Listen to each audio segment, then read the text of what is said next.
दिल्ली से बड़ी खबर है। बीजेपी केंद्रीय चुनाव समिति की बैठक शुरू। पश्चिम बंगाल की बची हुई सीटों को लेकर के चर्चा। असम की 89 सीटों पर चुनाव लड़ेगी बीजेपी। केरल की 100 सीटों पर चुनाव लड़ने का ऐलान। बीजेपी सीसी की बैठक में बड़ा फैसला हुआ है। दिल्ली से बड़ी जानकारी। बीजेपी केंद्रीय चुनाव समिति की अहम बैठक शुरू हो चुकी है।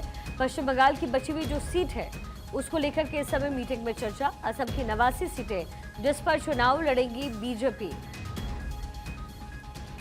अदिति हमारी सहयोगी इस समय हमारे साथ कनेक्टेड है।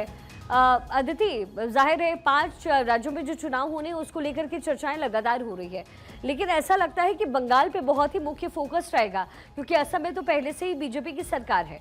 ऐसे में बंगाल पर फतेह करना एक तरीके से कह सकते हैं कि बीजेपी की प्रायोरिटी रहेगी।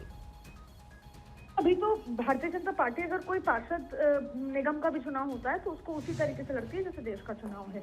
इसलिए विजय और जीत सबसे इम्पोर्टेंट भारतीय जनता पार्टी के लिए होती है। आप देखें कि बंगाल का जैसे जिस स्ट्रैटेजी से आप कह रही हैं, जाहिर तौर पे बंगाल विजय करना एक नए उसको अध्याय को खोलना होगा मोदी अमित शाह के टेन्योर में। और दूसरी बड़ी बात है कि जो असम में रिपीट करना, फिर तमिलनाडु में बेहतर प्रदर्शन करना, ये तमाम वो चुनाव हैं जहां पर बीजेपी अपनी साख की लड़ाई मान रही है। आप देखें कि किस तरीके से स्ट्रेटेजी चली जा रही है। मिजोरम के पूर्व जो राज्यपाल रह चुके हैं, राज्यपाल, वो केरला में चुनाव लड़ सकते हैं। तो बहुत अलग अलग तरीके से स्ट्रेटेजी है। लोकल लीडर्स को लड़ाया जा रहा है। असम में पूरी कांग्रेस खाली कर दी गई है।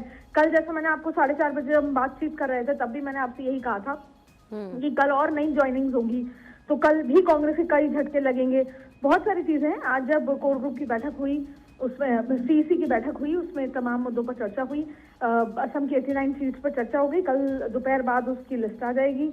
इसके अलावा केरल की बची हुई लिस्ट आ जाएगी और तमाम तरीके से पूरी तैयारी के साथ कल ही आप देखें, आप बंगाल की स्ट्रैटेजी की बात कर रहे हैं। भूपेंद्र यादव जो कि एनवायरमेंट मिनिस्टर हैं, अलवर से सांसद हैं, वो कल ही बंगाल के लिए रवाना हो जाएंगे और उनकी वापसी चुनाव के बाद होगी। तो आप देखें कि और ये वही भूपेंद्र यादव है जिसने पिछली बार ममता बनर्जी की सीट से मेहनत की थी और ममता बनर्जी को चुनाव हरवाया था नंदीग्राम से। इसलिए भारतीय जनता पार्टी हर एक स्ट्रैटेजी को सोच समझ के आगे बढ़ रही है और उसी स्ट्रैटेजी और प्रत्याशी जो कि सबसे इंपॉर्टेंट फैक्टर होता है कि टिकट अच्छी बंटना, उसी पर अभी सीसी की बैठक है। असम की खत्म हो चुकी, पुडुचेरी खत्म हो चुकी, फिलहाल बंगाल पे चल रही है चर्चा। ठीक है अदिति, अब लगातार नजर बनाकर रखिए। फिलहाल बहुत शुक्रिया।